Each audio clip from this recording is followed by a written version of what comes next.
हमें ज्ञान को अपने भीतर लेके जाना है।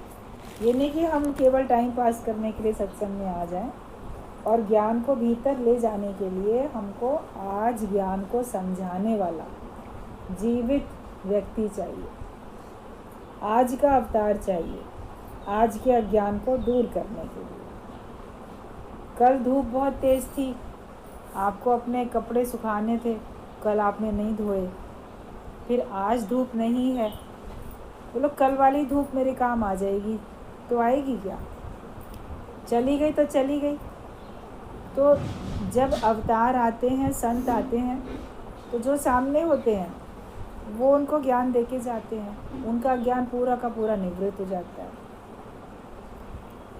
जिसका विवेक खुलता है उसका ज्ञान अज्ञान निवृत्त हो जाता है। तो कहा गया कि हमको ज्ञान को समझाने के लिए भी आज का हमें जीवित अवतार संत चाहिए। बिन गुरु वक्त मुक्ति नहीं पावे। वक्त का, आज इस वक्त का गुरु होना चाहिए, तो वो हमको मुक्ति देगा। कहा जाता है पिछलों की जो धारे टेका, जिनको कभी आँख नहीं देखा, आँख से कभी देखा नहीं उनको, उन्हीं का सहारा लेके चलते हो तो पूरा का पूरा ज्ञान निवृत्त नहीं होता।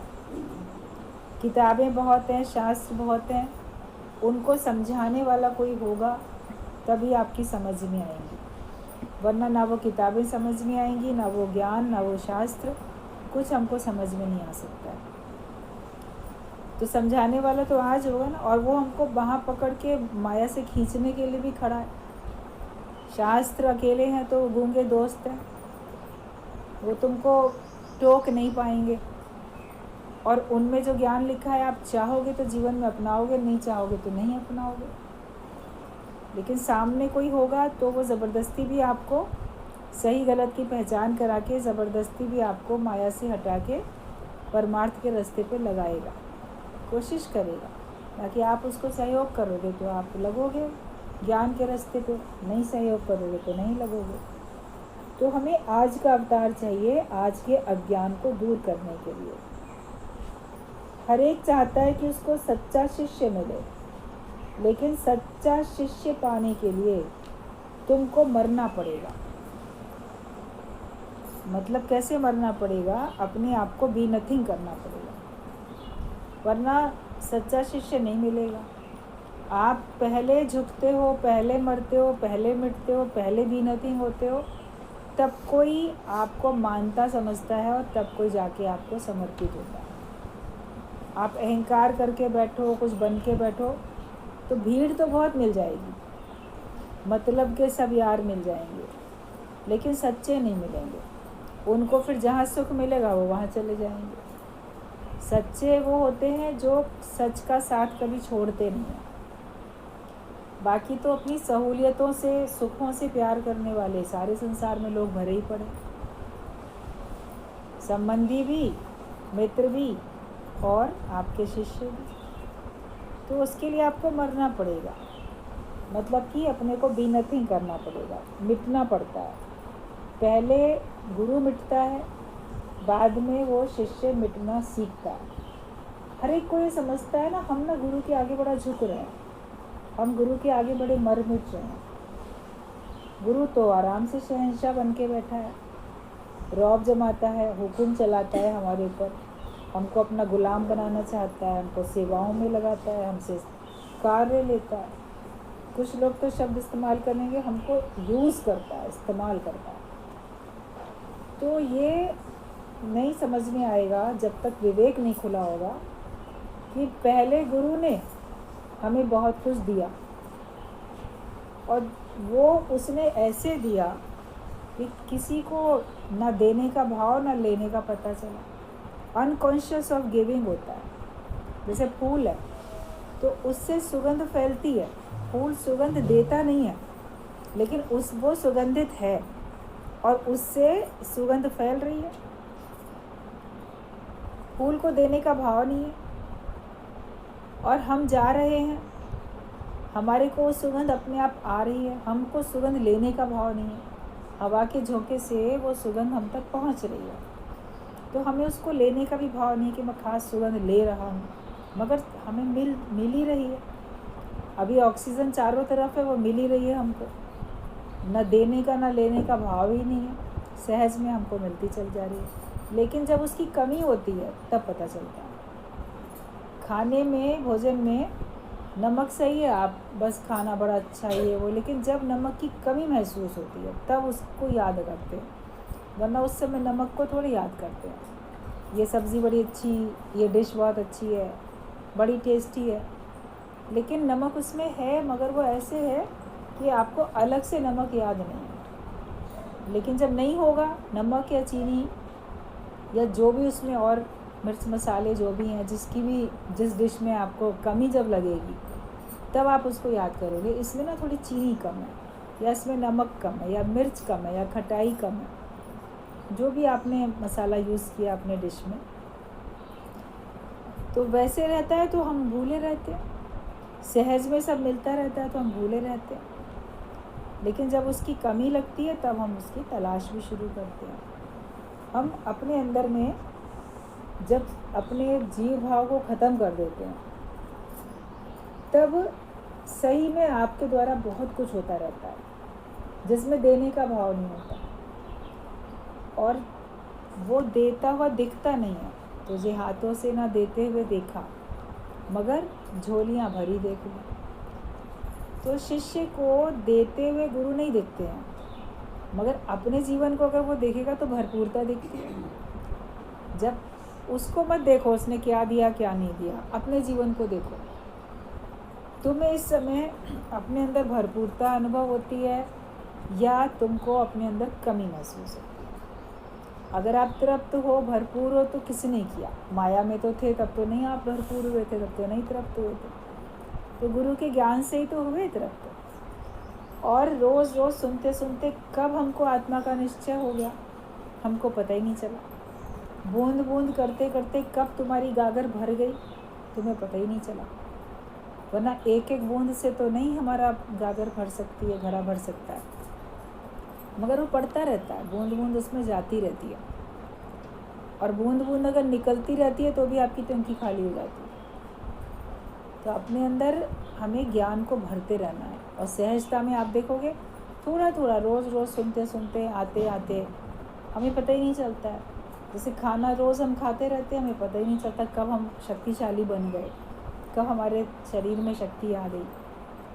ऐसे ज्ञान के भोजन को ग्रहण करते करते मन कब शक्तिशाली बन गया हमें इस बात का पता ही नहीं चलता, क्योंकि गुरु का तो देने का भाव नहीं, और हम भी सहजता से लेते हैं। लेकिन शिष्य जो करता है वो कर्तापने से करता है, इसलिए उसको अपने देने का भाव याद रहता है। मैंने इनके लिए ये किया, मैंने इतना दिया, मैंने ये किया। एक दृष्टांत बताया जाता था बहुत अच्छा सत्संग में, कि एक संत थे, बड़े सरल सीधे सच्चा ज्ञान देने वाले, और उन्होंने अपने शिष्यों से कहा था जब मेरा शरीर शांत होगा तो चमत्कार के से तुम्हें दिखेगा कि मुझे स्वर्ग से विमान लेने के लिए आया और मैं उसमें बैठ के जा रहा हूँ, तो ये मैं अपना चमत्कार है कि तुम लोग को दिखेगा। शिष्य बड़े खुश थे, वो तो जानते थे कि हमारे गुरु पूर्ण हैं और वो तो ज़रूर भगवान उनको स्वयं ऐसे विमान भेजेंगे तो ले जाएंगे, स्वर्ग में जाएंगे। अब एक महिला ने सुना तो बाद में आई थी वो सत्संग में, थोड़ा देर से, लोग और काफ़ी समय पहले से आ रहे थे। वो कहती है महाराज बहुत अच्छी बात है, लेकिन आप अगर चले गए जल्दी और मैं ना मुक्त हो पाई तो मेरे को भी इतनी मेहनत भी करनी है, तो आप मुझे अपने साथ स्वर्ग ले चलना। बड़ी उसने बहुत ऐसे प्रार्थना की। तो संत भी जैसे कभी किसी की बात को टालते नहीं है, लेकिन हामी भर के भी उसको सही बात बता भी देते हैं। तो कहा ठीक बात है, अगर तुम अपने कर्म से स्वर्ग नहीं जा पाओगी, लेकिन तुम आ तो गई हो ना सत्संग में, आ तो गई हो ना शरण में, और इतना तुम कह रही हो, तो ठीक है, तुमको मैं ये कहता हूँ कि तुम जो हो हमारे विमान का पाया पकड़ लेना एक, तो उसको भी तुम भी चली आओगी स्वर्ग में, पकड़े पकड़े सशरीर तुम भी आ जाओगी। उसको कहा तो बोली बहुत अच्छी बात है, अब बड़ी खुश, मुझे ना ये वो करेंगे, संत जो है वो करेंगे। और वो जब आती थी तो उसके घर में भैंस वगैरह थी, गाय भैंस, तो ताज़ा रोज़ मक्खन निकालती थी सवेरे सवेरे उठ के। जिनके घरों में गाय भैंस होती हैं वो ऐसा करते हैं, वो मक्खन निकालते हैं, घी बनाते हैं, छाछ अलग दे देते हैं। तो जब उसको सत्संग मिला था तो वो क्या करती थी कि रोज़ ताज़ा मक्खन अपने गुरु के लिए ले आती थी, बड़े प्यार से, नहीं आप खाइए, आप खाइए। अब रोज़ ले आती थी, खिलाती थी। और बाद में जब उसने ऐसे कहा तो गुरु ने भी कहा रोज़ इतना मक्खन खिलाती है ताज़ा, चलो ठीक है, इसकी बात मान लेंगे। और कह दिया कि ठीक है, तुम भी आ जाना स्वर्ग, चले चलना, तुमको भी ले चलेंगे। बड़ी खुश हो गई। थोड़े समय के बाद में देखा तो गुरु का तो शरीर शांत हो गया और सच में उनको विमान लेने के लिए आया और वो उसमें बैठ के जाने लगे। तो इसने क्या किया, उसका गुरु ने चूँकि कहा था, और तो कोई ऐसा नहीं कर सकता था, जिसने गुरु ने कहा है जिसको वही कर सकता है, उसने विमान का पाया पकड़ लिया। तो ऐसे वो भी उड़ने लगी, ऊंचा जाने लगी। लोग बड़ी तारीफ़ करने लगे, अरे क्या गुरु की महिमा, गुरु की प्रशंसा करने लगे। गुरु देखो कैसे अपने भक्त को अपने साथ लिए जा रहे हैं, कितनी गुरु की कृपा है कि ये स्वर्ग जा रही है। उसको लगा गुरु की प्रशंसा हो रही है, मेरी तो हो नहीं रही है, मेरा भी तो कुछ योगदान है ना ज़रूर। तो वो कहती है, ऊपर उठते उठते जब भीड़ थी, सब गुरु की प्रशंसा करने लगे, तो देखो मन गुरु की भी प्रशंसा सुनना नहीं चाहता है, उसमें भी सोचता है कि मेरी हो जाए। तो कहती है बस बस, गुरु की तो महिमा बहुत है, लेकिन उन्होंने भी मेरे ऊपर जो कृपा करी है ना, तो मैंने भी रोज़ उनको हेडा हेडा मक्खन खिलाया, इतना इतना मक्खन खिलाया। तो जब उसने ये बात कही तो उसने, कई बार ऐसा होता है ना, व्यक्ति जब बोलता है तो हाथों से भी बड़े इशारे करता रहता है। अक्सर आप लोगों ने देखा होगा, कभी कोई 2 व्हीलर पे 2 लोग जा रहे हैं, आगे वाले व्यक्ति को देखो वो चला रहा है, उसके तो दोनों हाथ अपने बिजी हैं, उसने अपना पकड़ रखा है, हाथ उसके तो नहीं हिल रहे हैं। पीछे वाला बैठा व्यक्ति आगे वाले व्यक्ति से बातें करता होता है, तो कितने हाथ के इशारे नचाता रहता है, वो देख भी नहीं रहा है जिससे बातें हो रही हैं, वो उसका इशारा देख भी नहीं रहा है, लेकिन बाकी क्या करते हैं, वो हाथों से बहुत इशारा करते हैं। तो उसने भी जब ये बात कही कि इतना इतना मक्खन खिलाया, तो उसने अपने दोनों हाथों से पाए को छोड़ के और कहा मैंने इतना इतना मक्खन खिलाया। तो हाथों से पाया तो छूट गया, विमान का पाया तो छूट गया और गिरी नीचे धड़ाम से आके। तो क्यों गिरी? कर्तापने के अहंकार के कारण से गिरी। तो गुरु ने भी मुस्कुरा दिए कि देखो, हमें मालूम था जो व्यक्ति कर्तापने से कुछ काम करेगा तो उसको वर्णन भी करेगा, उसको वो गाएगा भी, कहेगा भी कि मैंने इतना इतना किया। और जो जाने मैं कुछ करता तब लग गर्भ जून में करता, मतलब वो मुक्त नहीं होएगा, वो आवागमन के चक्कर में आएगा ही आएगा। तो शिष्य सेवा तो बहुत करता है, लेकिन उसका जीव भाव गया नहीं, वो कर्तापने से करता है, इसलिए उसको याद रहता है। जगत में तो सभी लोग कर्तापने से काम करते हैं, माता पिता भी बच्चों के लिए करते हैं तो कर्तापने से करते हैं, बच्चे भी माता पिता के लिए करते हैं तो कर्तापने से। हर संबंधी, हर पड़ोसी, हर व्यक्ति एक जो भी कोई कार्य करता है वो कर्तापने से ही करता है, इसलिए याद भी रखते हैं, इसलिए समय पे उसको ताना देंगे या एहसान जताएंगे, क्योंकि उनके अंदर कर्तापना है। गुरु हमको इतना बड़ा ज्ञान दे देता है, इतना सब वो हमको देता है, लेकिन वो कर्तापने से नहीं देता, इसलिए वो मुक्त हो जाता है। हमें अपने आप को देखना है कि हम कर्तापने में रहते हैं या हम अभी अकर्ता भाव में रहते हैं। तो जो हम करेंगे तो उसका फल हमको भुगतना पड़ेगा। गिरावट आती है अहंकार की वजह से, अब वो गिरी तो उसने करने का अहंकार किया तब तो गिरी। हम कभी भी अहंकार करेंगे तो आप अपने श्रेय साधन से गिर जाओगे। अभिमान सबसे खराब चीज़ है, क्योंकि ये सभी विकारों का जन्मदाता है। सारे विकार अभिमान के कारण ही आपके अंदर में आते हैं। अपने को जो कुछ मान के बैठा है तो उसको उसी बात का अहंकार होता है कि मैं कुछ हूँ, मैं हूँ, तो फिर उसको उसमें गिरावट भी आती है। गिरावट से बचाओ अपने आप को, अकर्ता भाव में रहो हमेशा। ऐसे हम अकर्ता भाव में रहें तो जो गुरु है वो अपने को मिटा के चलता है। गुरु का काम होता है अपने को मिटा के चलना। वो मिटा के चलता है, इसलिए वो कभी गिरता नहीं।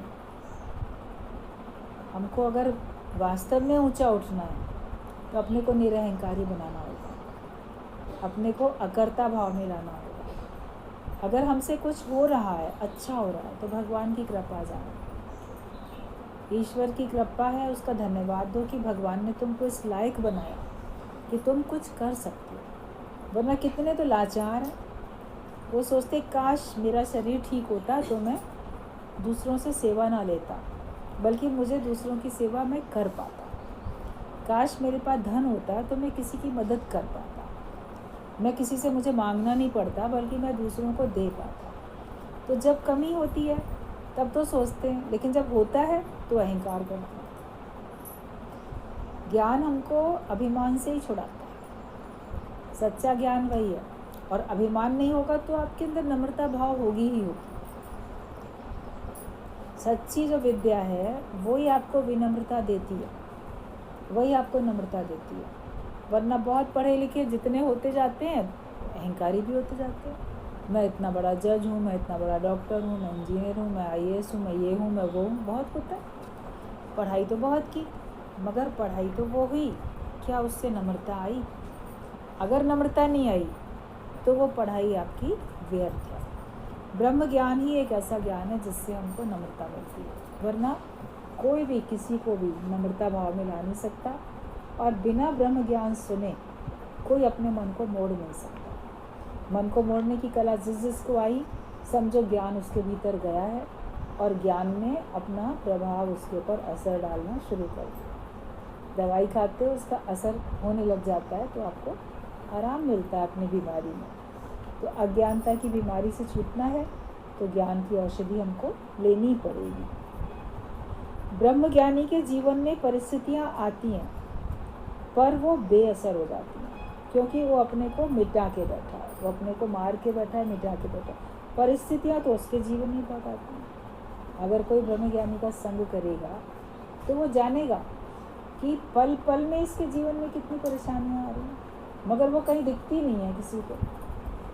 जो ऑब्जर्व करता है वो जानता है, लेकिन वो उससे बेअसर होता है। मान अपमान, लाभ हानि, दुख सुख, द्वंद्वी जोड़े तो हर एक के जीवन में और समय समय पे आते ही रहते हैं। तो उसके लिए हमें पहले जब हम अपने को मिटाएंगे तो फिर हमें असर ही नहीं होगा। एक बार दादाजी ने सत्संग में कहा कि लोग, महिलाएं खास करके, इस बात में बड़ी दुखी होती हैं कि उनका पति उनसे पहले चला गया दुनिया से। अज्ञानता में दुखी होती हैं, व्यर्थ में। उनको बहुत सारी कमियां हो जाएंगी, बहुत सारी परेशानियां हो जाएंगी, तो परेशानियों के कारण से वो चाहती हैं कि उनका पति उनके सामने ना जाए। तो उस ज़माने में जब दादाजी सत्संग करते थे तब तो और भी ज़्यादा था। आजकल तो लड़कियां बिल्कुल परवाह नहीं करती हैं। अज्ञानता में तो दुख होता ही है, ज्ञान है तो आपके पास सब्र संतोष होता है। प्रभु की आज्ञा में अपने आप को नतमस्तक करके शांत रहते। तो दादाजी ने कहा कि अगर कोई विधवा नहीं होना चाहता है तो कल आए सत्संग में, कल मैं उसको ऐसा एक महामंत्र दूंगा, ऐसा ज्ञान बताऊंगा जिसको जप के वो विधवा नहीं होएगी। महिलाएं तो बड़ी खुश हो गई, बहुत अच्छी बात है, ऐसा क्या दादाजी बढ़िया बताने वाले हैं। सबको कानों कान सबको खबर फैल गई, कल दादाजी सत्संग में ऐसा कुछ बताएंगे।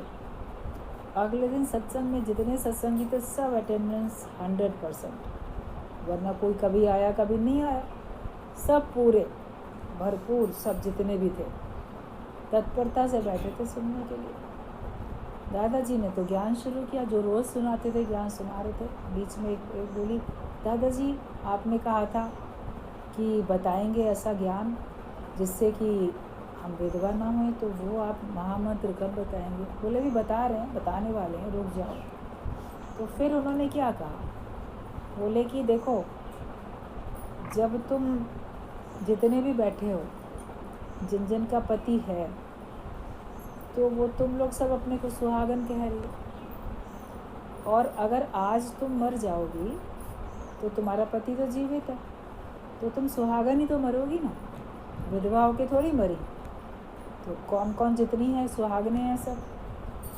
तो आज अगर उनको काल आएगा तो वो सुहागन जाएंगे दुनिया से। इसलिए आज ही अपने को मार दो, जीते जी अपने को मार दो, तो तुम तो सुहागन मर गई ना। जब तुम खुद ही जीते जी गुरु के ज्ञान से मिट गई, मर गई, तो तुम तो मर गई सुहागन। तो अब जब तुम एक बार मर गई सुहागन, तो अब कब तुम विधवा होगी? फिर तुम दोबारा जीवित होगी, तुम तब विधवा होगी। जो चला गया वो तो चला ही गया। तो अपने को आज ही देह से उपराम करो, आज ही अपने को आत्मा जानो। और मैं जीते जी जग से मर गयो रे, आनंद भयो रामा आनंद भयो। तो ऐसा ज्ञान इस तरह से जब ज्ञान दिया कि अभी से आज से ना अपने को मिटा दो।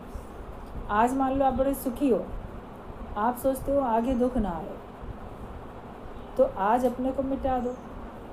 कई बार कोई दुनिया से जाता है, कहते हैं चलो इसने ना किसी का दुख नहीं देखा, तो आप भी बड़े सुखी हो, किसी का दुख नहीं देखा। आगे चल के दुख देखना पड़ सकता है, लेकिन दुनिया से चले गए तो आप सुख भोग कर ही गए। आज बहुत सुखी हो तो आज अपने को मिटा दो गुरु के ज्ञान से, तो तुम तो सुखी गए ना दुनिया से। गुरु चरणों में गुरुमुख बन के आज मेरा नया जन्म हुआ। अपना नया जन्म मानो और जान लो कि तुम्हारा ये नया जन्म है, तब तुम्हें दुख का दिन देखना ही नहीं पड़ेगा। दुखी कौन होता है, परेशान कौन होता है, अभाव किसके पास होते हैं? जो अपने को जीव मानता है। लेकिन ज्ञान से आपने जीवा से अपने को ऊंचा उठा लिया, अपने सच्चे स्वरूप में आ गए, तो फिर कौन दुखी कौन परेशान? जो दुखी होता था, जो परेशान होता था, वो तब चला ही गया। अपने अंदर अपनी खोज करो तो आप देखोगे आपके अंदर अब मैं जो थी पहले वाली वो रह ही नहीं गई है। अब हमारे अंदर में जीवा वाली मैं है ही नहीं।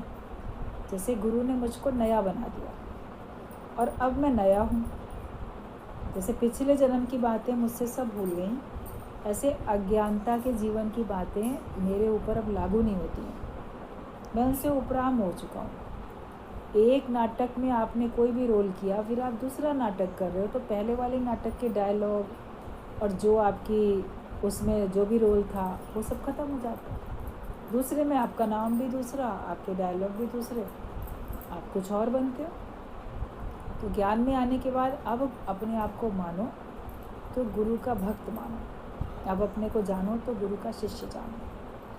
भगवान का भक्त हूँ और मैं सत्संगी हूँ, और मुझे ज्ञानी तो रहता ज्ञान में। मैं ज्ञानी हूँ और मैं ज्ञान में ही रहता हूँ। आता ना देह अभिमान में। ज्ञानी हमेशा ज्ञान में रहता है, वो कभी देह अभिमान में आता ही नहीं है। यही रोल अब तुम्हारा अपना है। वो जो भी तुम्हारे शरीर के संबंध थे जिनके साथ, उनके साथ वो पहले सच मानते थे, फिर पार्ट प्ले करने लगे। अब वो वाला जो नाटक था वो टोटल ख़त्म, अब नए नाटक में आ गए। तो वो पार्ट प्ले करना भी तो छूट जाएगा। वरना बोलेंगे घर में ना हम माँ का रोल अदा करते हैं, पत्नी का रोल अदा करते हैं, बहन का, भाई का, इसका उसका ना हम पार्ट प्ले कर रहे हैं। तो वही वाले स्टोरी में कब तक पार्ट प्ले करो? जब नई वाली पिक्चर को साइन कर लो। गुरु ने तुमको अब नया पार्ट दे दिया। अब ज्ञानवान हो, सत्संगी हो, तुम्हें ज्ञानी बनना है, तुमको सबको ज्ञान देना है। अब मुझे उस वाले रोल से कोई मतलब नहीं। ये अपने ऊपर जो कृपा करता है तभी वो सीख पाता है। और जब गुरु सामने हमको ज़बरदस्ती बिठा के जैसे ज्ञान पिलाता है, जैसे छोटे बच्चे को कड़वी दवाई माँ ज़बरदस्ती भी पिलाती है, अपने साथ बिठा के, गोद में बिठा के, उसका मुँह खोल के उसको पिलाई देती है कड़वी दवाई। बाद में ऊपर से मिठाई भी दे देती है, मीठी चीज़, चलो मुँह कड़वा हो गया। तो गुरु भी ज्ञान की बहुत सारी ऐसी पॉइंट्स हैं जो आपको निगलने में बड़ी कड़वी लगेंगी, मानने में बड़ी कड़वी लगेंगी, मगर गुरु हमसे वो भी काम करा लेता है, ज़बरदस्ती भी करा लेता है। और फिर प्रेम की मिठाई तो देता ही देता, हमारा मन प्रेम में रहता है, सबके प्रेम में रहता है। तो ब्रह्मज्ञानी के जीवन में परिस्थिति आती है पर बेअसर हो जाती है। मन की शांति के लिए तुमको ही शांत होना पड़ेगा। अगर आप अपने मन की शांति चाहते हो तो आपको खुद को ही शांत करना पड़ेगा। तुम शांत करो, कोई शोर नहीं। अगर हम अपने आप को शांत नहीं करेंगे तो आपके मन में शांति फिर आ नहीं सकती है। सबको फ्री छोड़ दो, दबाव किसी पर किसी भी किस्म का नहीं डालो। जो जैसा है उसे वैसे ही स्वीकार करो। हम जब सबको फ्री छोड़ देंगे तो हम छूट जाएंगे। हम ही बांधते रहते हैं, तुम्हें ये नहीं करना, तुम्हें वो नहीं करना, तुमको ऐसा करना चाहिए, तुमको वैसा करना चाहिए, तुम्हें इतने बजे यहाँ आ जाना चाहिए। तो उतने बजे वो आएगा तो तुमको भी तो उससे पहले वहाँ मौजूद रहना पड़ेगा ना, देखने के लिए कि वो उतने बजे आया कि नहीं आया। तो तुम भी तो बंधे, किसी और को बांधने में तुम भी बंधे। लेकिन जो दूसरे पे अधिकार नहीं रखता है तो वो भी छूट जाता है। मैंने कहा मैं तुम पे अधिकार नहीं था, तुम क्यों रख लो? मेरा तुमसे कोई मतलब नहीं, मेरी तुमसे कोई गरज नहीं, मेरी तुमसे कोई चाहत नहीं, तो तुम हमारे से क्यों मतलब और दबाव रखते हो? तो पहले हमें अपने को फ्री करना पड़ेगा, तो और सबको फ्री छोड़ना पड़ेगा। हर एक की जैसी मर्जी है, हर एक का अपना जीवन है, वो अपना जीवन चाहे जैसे जिए। अपने जीवन के अच्छे बुरे का वो स्वयं उत्तरदायी होता है। कई बार क्या होता है ना, मनुष्य सोचता है ये ना भगवान की मर्ज़ी हो रही है, ये मेरी मर्ज़ी हो रही है। तो उसमें कौन सी मर्ज़ी भगवान की हो रही है, कौन सी मेरी हो रही है, ये बात नहीं समझ में आती है। ज्ञान में आने के बाद गुरु हमको एक बात सच्ची बता देते हैं कि तुम्हारे साथ किसी ने कुछ भी किया, वो सोचो भगवान की मर्ज़ी थी। जब आप ये बात सोचोगे तो आपका मन शांत रहेगा। अगर आप ये सोचो मेरे साथ फलाने ने ऐसा किया, भगवान के अलावा कोई और नाम रूप आप दिमाग में रखोगे तो आपको अशांति हो जाएगी। कि तुम्हारे साथ किसी ने जो भी कुछ किया हो उसको मानो कि भगवान की मर्ज़ी है, लेकिन तुम दूसरे के साथ जो कर रहे हो वो तुम्हारी मर्ज़ी है, उसका तुम्हें फल मिलने वाला है। तो हर एक अपने कर्मों के लिए तो सावधान हो जाए, हर एक अपने कर्मों का साक्षी बने। दूसरा क्या करता है उससे मेरा मतलब नहीं है, वो भगवान की मर्ज़ी से मेरे साथ कर रहा है, लेकिन उसमें मैं कैसा रिएक्ट करता हूँ। अपने को बचाना भी है, अपना नुकसान भी नहीं करना, और अपने बदकर्म भी नहीं बनने देने हैं। सबसे बड़ा नुकसान तो ये होगा कि आप जन्म मरण के चक्कर में आ जाओगे। उस नुकसान से कौन बचाएगा? बाकी नुकसान से तो आप अपने को बचा लेते हो, लेकिन उस नुकसान से कौन बचाएगा? अपने को अशांत कर लिया, शांति तो कितनी कीमती चीज़ है, तो उस नुकसान से कौन बचाए? तो वो हमें देखना है कि हम अपने कर्मों के साक्षी हैं। और दूसरे, अगर मान लो आपको लगता है नहीं भगवान की मर्ज़ी नहीं है, वो ही कर रहा है, तो उसका कर्म है वो जाने, जो जैसा करेगा तो वैसा भरेगा। हर एक अपने अपने कर्मों का साक्षी है, अपने अपने कर्मों के लिए जिम्मेदार है, और हर एक को अपने अपने कर्मों का फल भोगना ही पड़ता है। तो हमें अपने को देखना है और अपने को ही हमको मुक्त करने के लिए, कर्मातीत करने के लिए पुरुषार्थ करना है कि सबको तुम फ्री छोड़ दो और दबाव किसी पर किसी भी किस्म का नहीं डालो, किसी को किसी भी प्रकार के प्रेशर में नहीं रखो।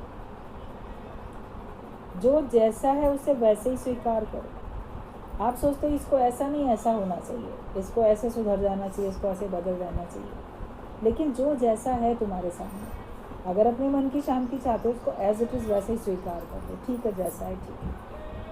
हम अपने मन को शांत रख लेते हैं और हम अपनी उन्नति में ध्यान देते हैं। अगर कोई आपकी उन्नति में बाधक बने तो मुकाबला करो उसका। आपके ज्ञान में विघ्न डाले कोई, आपके आध्यात्मिक उन्नति में कोई बाधक बनता है तो उसका आपको डट के मुकाबला करना है। इस सत्संग के रास्ते पे चले हो, यहाँ पे अगर कोई विघ्न बाधा आती है तो तुमको पुरुषार्थ करना है। चाहे बाहर से कोई व्यक्ति, परिस्थिति विघ्न डाले या अंदर से तुम्हारा मन, तुम्हारे विकार वो विघ्न डाले, तो उनको सबको जीत के रखना है। उसमें तो आपको अपना पुरुषार्थ रखना है। बाकी अगर कोई तुम्हारे सत्संग की उन्नति में तुम्हारे में कोई नहीं विघ्न डालता है तो तुमको उनके माया के जीवन जीने में तुम्हें भी क्यों प्रॉब्लम है? तो आप उनको ज्ञान का रास्ता दिखाओ। चलते हैं तो ठीक है, नहीं चलते हैं तो उनका कर्म है। हर एक कोई थोड़ी सत्संग में आ जाएगा, हर एक कोई थोड़ी मुक्त हो जाएगा। बहुत किसी के पुण्य उदय होते हैं तब कोई मुक्त होता है, तब कोई सत्संग में आता है, तब उसको सत्संग अच्छा लगता है। वरना अभी तो कोई कुछ कर रहा है, कोई कुछ कर रहा है, कोई कर्मकांड में पड़ा है, कोई द्वैत की भक्ति में पड़ा है, कोई ज्ञान में है, लेकिन कोई ब्रह्म ज्ञान में आता है।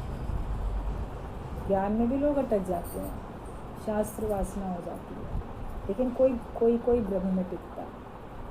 हमें अपनी उन्नति पे ध्यान देना चाहिए। तो जो जैसा है उसे वैसे ही स्वीकार करो। क्राइस्ट सबके आगे झुका, तुम झुककर ही किसी को बना सकोगे। अगर हम किसी को वास्तव में ज्ञानी बनाना चाहते हैं या माया से बचाना चाहते हैं, तो कभी कोई लोग ऐसे होते हैं वो आपके जोरी ज़बरदस्ती कहने से नहीं मानते। छोटे बच्चे होते हैं, माता पिता के भय में मान लेते हैं, मगर थोड़े बड़े होते तो वो भी नहीं मानते। तो किसी को भी बनाने के लिए, ज्ञानवान बनाने के लिए, तो तुम्हें झुकना पड़ेगा, और झुककर ही किसी को बना सकोगे, अपने को भी और दूसरे को भी। कबीर ने पत्नी से कहा, लालटेन जला लाओ। दिन का समय था, पत्नी ने कुछ नहीं कहा, जला लाई। कबीर ने पास बैठे व्यक्ति से कहा, अगर ऐसे विचार मिलें तो शादी करना। तो एक व्यक्ति आया कबीर के पास, कहता है, कबीर जी शादी करने के लिए घर वाले बहुत कह रहे हैं, शादी करें तो गृहस्थ में कैसे रहूं? अच्छा गृहस्थी किसको कहा जाएगा? अच्छा गृहस्थी कौन हो सकता है? अच्छा सन्यासी कौन हो सकता है? ऐसे उसने सवाल किए। तो कबीरदास, दोपहर का समय था, वो आके बैठा था। तो कबीर ने अपनी पत्नी से कहा कि जाओ लालटेन जला के ले आओ। अब उसकी झोपड़ी में इतनी रोशनी है, बाहर बैठा है बरामदे में, इतनी धूप की रोशनी है, लालटेन की कोई ज़रूरत ही नहीं है जला के लाने की। तो कबीर ने अपनी पत्नी को कहा, ज़रा लालटेन जला के ले आओ। तो उसने लालटेन जला के ले आई, चुपचाप मार रख दी और चली गई। अब वो सोचने लगा कि इन्होंने क्यों लालटेन जला के, पूछने वाले का मन चलने लगा, इन्होंने क्यों कहा लालटेन जला के लाओ? मेरी बात का जवाब तो अभी दिया नहीं। और वो जला के भी ले आई, उसने भी नहीं कहा कि क्या ज़रूरत है, वरना तो हर कोई बोलता नहीं इस काम की क्या ज़रूरत है, ये करने की क्या मतलब है। तो उसने कुछ बोला ही नहीं, कह रहा है लालटेन जला के लाओ, ले आई, रख दी, चली गई, अपने काम में लग गई। अब वो चुप रहा, कैसे पूछे अभी। फिर कबीर ने अपनी पत्नी से कहा कि अच्छा खाना ले आओ दोनों लोगों के लिए। जो दूसरा व्यक्ति बैठा था और ख़ुद भी था, चलो कुछ खाने के लिए ले आओ। तो उसने 2 थाली में खाना परोस के ले आई, सब्ज़ी रोटी। अब जब देखा उसने खाना शुरू किया तो उसमें नमक बिल्कुल भी नहीं था। तो कबीर ने कुछ भी नहीं कहा, वो चुपचाप खा रहा था। अब जब कबीर ने नमक नहीं मांगा तो वो कैसे बोलता, उसने भी कुछ नहीं कहा, वो बड़े प्रेम से खा रहा है। तो उसने कहा कि कबीर साहब इसमें नमक तो बिल्कुल भी नहीं है, आपने मांगा भी नहीं नमक और कहा भी नहीं, आप बड़े खुश होके खा रहे हैं। तो उसने कहा, तुमने कहा था ना कि गृहस्थी को कैसा होना चाहिए, जब इतने विचार मिल जाएं तब शादी करने का फ़ायदा है। भाई उसने मेरे से पलट के सवाल नहीं किया कि तुम जल्दी हुई लालटेन क्यों मंगा रहे हो। मैंने पलट के उससे नहीं कहा कि तूने नमक क्यों नहीं डाला, भूल गई होगी डालना, या घर में नमक नहीं होगा तो नहीं डाला हो, तो क्या कहें। वरना तो जो खाना बनाता है वो डालता ही है, वरना कोई भी बाहर से मेहमान आया बैठा है, उसके सामने उसके खाने की क्यों निंदा करो। अरे तुमने नमक नहीं डाला इसमें, ये नहीं किया तो वो नहीं किया, क्यों शर्मिंदा करो किसी को। तुम्हें अगर नमक चाहिए तो तुम बोल देते, भाई तुम बोल देते कि इसमें नमक ला दो। तो गृहस्थी ऐसा हो कि जब विचार इतने मिल जाएं, मतलब दोनों एक दूसरे के जो भी डिसीज़न है उसको रिस्पेक्ट करें, उसको मानें, और बहसबाजी नहीं होनी चाहिए। तो गृहस्थी अगर हो तो ऐसा गृहस्थी बनो, तब तो शादी करने का फ़ायदा है, वरना शादी जो है वो खुशी की नहीं रहती है, परेशानियों की रहती है। फिर कबीर उसको अपने साथ ले गया आगे घूमने के लिए, बोले चलो हमारे साथ चलो ज़रा। चलते चलते एक पहाड़ी पठार था, थोड़ा ऊंची पहाड़ी थी, छोटी पहाड़ी, तो वहाँ पे ऊपर एक संत का, सन्यासी का एक कुटिया थी, आश्रम। अकेला ही बैठ के वहाँ साधना कर रहा था। तो उसने नीचे से ही कहा, कबीर ने, संत जी आपकी आयु कितनी है? अब संत से उसकी आयु पूछने का तुम्हारा क्या मतलब है? कोई कितनी भी उम्र का है, उससे उम्र क्यों पूछ रहे हो? मगर उसने देखा पूछ रहा है कोई, तो बोल दिया 80 साल है। थोड़ी देर बाद फिर पूछा, आपकी आयु कितनी है? वो कहता बेटा 80 साल की उम्र है। थोड़ी देर में तीसरी बार फिर पूछता है, आपकी आयु कितनी है? अब वो जो संत था ऊंचाई से ही जवाब दे रहा था, तो आधे रास्ते तक नीचे उतर के आके कहता है 80 साल उम्र है। फिर जब पूछा तो बिल्कुल नीचे चला आया और प्यार से कहता है बेटा मेरी उम्र 80 साल की। मतलब इरिटेट नहीं हुआ। तो उसने कहा सन्यासी बनो तो ऐसा बनो कि एक ही प्रश्न तुमसे कोई बार बार भी करे तो तुम उतना ही प्यार से जवाब दे दो। ये क्यों एक बार बता दिया था तो क्यों नहीं सुना? घर में इन्हीं बातों पर लड़ाई झगड़े होते हैं। एक बार कहा था ये काम नहीं करना तो क्यों बार बार करते हो? क्यों नहीं कहना मानते हो? नौकर से भी यही कहेंगे, तुमको एक बार बताया क्यों नहीं अकल में आता है, बार बार क्यों करते हो? घर वालों से भी कहेंगे।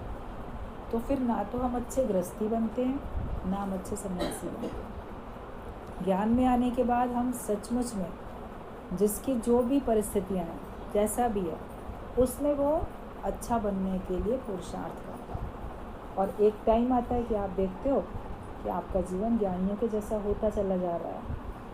तो जैसे विचार हमारे मिल जाएं तब तो शादी करे, वरना नहीं करे। और अगर सन्यासी बनता है तो अपने को इतना शांत रखे, संत बड़े परमार्थी शीतल जाके आए, तपत बुझाएं और की दे दें अपना राम। तुम दूसरे के स्वभाव से एडजस्ट कर सको। ज्ञानी तभी हो जब तुम दूसरे के स्वभाव से एडजस्ट कर सको। गुरु हमको स्वीकार करता है, हमारे में गुण और अवगुण दोनों ही तो थे। जब गुरु ने हमको स्वीकार किया, अपना बनाया, जो भी कोई सत्संग में आता है तो उसके पास अच्छाइयाँ भी होती हैं, बुराइयाँ भी होती हैं। केवल अच्छाइयाँ थोड़ी होती हैं, गलतियाँ भी करता है वो, अच्छे काम भी करता है। गुण अवगुण दोनों होते हैं, लेकिन उन दोनों के साथ तो गुरु हमको स्वीकार करता है। तुम भी गुण अवगुण सहित स्वीकार कर लो, किसी को भी। गुरु को ही नहीं स्वीकार कर पाते हैं तो और संसार में किसको करोगे? तो एक कमी देखकर तुम किसी को हमेशा हमेशा के लिए छोड़ देते हो, लेकिन भगवान तुम्हारी 1000 कमियां देख के भी तुमको अपनाता है। गुरु हमारी 1000 कमियां देखकर भी हमको अपनाता है। तो हम भी गुण अवगुण सहित सबको स्वीकार कर लें। तुम्हारे रक्त में लाल कण सफ़ेद कण दोनों हैं, दोनों की ज़रूरत होती है। सब दोनों ही होते हैं हमारे शरीर में भी, ब्लड में भी, तो हर चीज़ की ज़रूरत होती है। कोलेस्ट्रॉल होता है, दोनों ही प्रकार का होता है। गुड कोलेस्ट्रॉल ज़्यादा होना चाहिए, बैड वाला कम होना चाहिए, लेकिन होते तो दोनों ही है ना। और शरीर उससे एडजस्ट करके चलता है। तो किसी के पास गुण अवगुण दोनों हैं, हमें उनसे एडजस्ट करके चलना है, दूसरे के स्वभाव से हम एडजस्ट कर सकें। मनुष्य में शक्ति है, वो सबको वश में कर सकता है, ये उसकी शक्ति होती है। वो मित्र को भी, शत्रु को भी, मनुष्य को भी, पशु पक्षी को भी, हर एक को अपने वश में कर सकता है। परिस्थितियों को भी वो अपने वश में कर सकता है। तो अपने को इतना शक्तिशाली बनाओ। सहन शक्ति की ज़रूरत है। सहने वाला ज़्यादा समय तक रहता है। वो तो जो सहता रहता है वो ज़्यादा समय तक रहता है, जो सहता रहता है वो बाद में टूटता है, लेकिन जो प्रहार करते रहते हैं वो जल्दी टूट जाते हैं। हथौड़ा ऊपर से प्रहार करता है, लोहार के पास एक लोहे की प्लेट जैसी होती है, न्यायी लोहे की, वो पहले ज़मीन में उसको बिछा के रखता है, जैसे कोई बड़ी कढ़ाई हो या ऐसी प्लेट हो लोहे की, और उसके ऊपर अपना लोहे का कुछ और औजार रख के और तब वो हथौड़े से उसको ठोक पीट करके बनाता है। अगर वो नीचे लोहे की वो प्लेट न लगाए तो अगर ऐसे ही रखेगा तो हथौड़े से लोहा तो ज़मीन के अंदर चला जाएगा, मिट्टी में धंस जाएगा। तो पहले उसको रखते हैं। अब वो जो नीचे है प्लेट वो तो प्रहार सहती रहती है और हथौड़ा ऊपर से प्रहार करता रहता है। तो हथौड़े तो बहुत टूटते रहते हैं लेकिन वो नहीं टूटती। इसका सिद्धांत ये बताया कि जो प्रहार सहता रहता है वो मजबूत बनता रहता है, वो टूटता नहीं है। और जो प्रहार करता रहता है वो जल्दी टूटता है। तो हमें सहन शक्ति वाला बनना है। सहोगे तो तुमको शक्ति और आती जाएगी। तो सहने वाला ज़्यादा समय तक रहता है। जिसमें सहन शक्ति की कमी होती है उनके हार्ट अटैक भी जल्दी होते हैं। और जिनको सहन शक्ति ज़्यादा होती है तो वो बहुत सारी बातों को सहते रहते हैं, उनका जीवन भी लंबा चलता रहता है। तुम्हारी जीभ नरम और दांत कठोर, लेकिन दोनों तो मिलकर एक ही मुख में रहते हैं। तो एक ही घर में कोई नरम भी होता है, कोई कठोर भी होता है, तो मिलकर तो रहते हैं वो। लेकिन जो कठोर हैं वो दांत तो टूट जाते हैं, और जो नरम है जीभ वो हमेशा रहती है, वो कहीं टूट के नहीं गिर जाती है अलग। तो ज्ञानी को तो हमेशा नम्रता भाव में रहना है। तुम्हारी रीढ़ की हड्डी 33 हड्डी से मिलकर बनी है, उसी पर पूरा शरीर टिका हुआ है। जैसे उसमें भी कितनी कितनी हड्डियाँ ऐसे से कड़ी कड़ी रहती है रीढ़ की हड्डी में, उन सब से मिलके एक रीढ़ की हड्डी बनती है और उसी पे पूरा शरीर जो है हमारा टिका रहता है, बैलेंस उसमें रहता है। अगर आपकी रीढ़ की हड्डी में चोट लग जाती है तो कई बार मनुष्य पैरालाइज भी हो जाता है, क्योंकि उसमें अब वो फिर कंट्रोल शरीर को करने की वो नहीं रही, ताकत सारी उसमें डैमेज हो जाती है। तो उसी पर ही पूरा शरीर टिका हुआ रहता है। आराम करने से हड्डी टूटी हुई भी जुड़ जाती है। कई बार डॉक्टर कहीं कहीं प्लास्टर लगा पाते हैं और कहीं पर कहते हैं नहीं तुम्हें सिर्फ रेस्ट करना है, केवल आराम करना है, लेटे रहना है, तो तुम्हारी हड्डी जुड़ जाएगी। तो अगर हम अपने को धीरज में रखें, आराम में रखते हैं, तो भी आपका योग परमात्मा से लग जाएगा। अगर हम धीरज में नहीं रहेंगे तो भगवान से हमारा योग नहीं लगेगा, वियोग हो जाएगा। और हड्डी टूटी या नस हमारी हटी तो दर्द तो हमें सहना पड़ेगा। तो भगवान से अगर हम अलग हुए तो कष्ट हम ही को सहना पड़ेगा। तो तुम धीरज रखो। आराम करने से टूटी हड्डी भी जुड़ जाती है, तो तुम धीरज रखो। धीरज से हर काम हो जाता है। जो भी काम होते हैं वो धीरज से हमारे हो जाते हैं। तुम्हें कड़वा याद रहता है लेकिन मीठा याद नहीं रहता है। मतलब भगवान की ओर से या किसी की ओर से मिली जो कड़वाहट होती है उसको याद रखते हो, लेकिन जो सुख मिला किसी की भी ओर से उसको याद रखना। ईश्वर की ओर से जो हमको कुछ अच्छा मिला वो याद रखो, और किसी व्यक्ति ने कभी भी हमको कुछ अच्छा सुख दिया, प्रसन्नता दी, हमारा सहयोग किया, मदद की, तो उसकी उस मदद को याद रखो। तो जीवन में कभी कड़वाहट नहीं आएगी, जीवन हमारा हमेशा मिठास में रहेगा। ठीक है, ये वाणी हम लोग की आज पूरी हो गई है।